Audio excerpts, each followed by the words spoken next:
Praise the lord. Bible గ్రంథంలో యోబు అనే ఒక భక్తుడున్నాడు. ఆయన చాలా ధనవంతుడు. అప్పుడున్న కాలంలో ఆయనంత ధనవంతుడు వేరొకరు లేరు.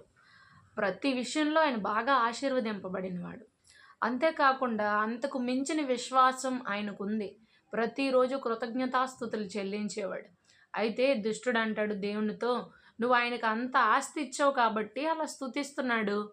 ఆ ఆస్తి అంతా పోతే నిన్నే దూషిస్తాడు కదా" అన్నాడు. అయితే నేను నిరూపిస్తాను, నాకు యోబుని అప్పగించు అని దుష్టుడు అడుగుతాడు. సరే అంటాడు. అప్పుడు యోబు జీవితంలో ఒక్కొక్కటి పడిపోతుంది. మొదట తన ఆస్తి పడిపోయింది. తన పిల్లలు పడిపోయారు. తను పూర్తిగా శూన్యమైపోయాడు. తనకున్న పశువుల్లో ప్రతీదీ చనిపోయింది. రోడ్డు మీదకొచ్చేసాడు. ఇంకేముంది? తన ఆరోగ్యం ఉంది. ఆరోగ్యం మీద దెబ్బ కొట్టాడు. ఒళ్ళంతా పెద్ద పెద్ద పుళ్ళు అయిపోయాయి.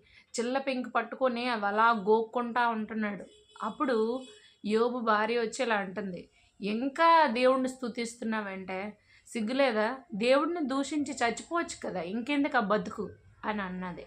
అప్పుడు అంటాడు యోబు, "అన్నీ ఇచ్చింది ఆయనే, అన్నీ తీసుకున్నది ఆయనే, ఆయనకే స్తోత్రం కలుగునుగాక" అన్నాడు.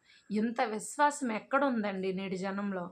ఒక్క కష్టం వస్తేనే నా జాబ్ పోయింది, దేవుడు నాకు మేలు చేయలేదు, మా ఇంట్లో ఒకరు చనిపోయారు అంటే దేవుడు నాకు మేలు చేయలేదని అలా కూలిపోతూ కూలిపోతూ మరలా వెనక్కి తిరిగిపోతున్నారు.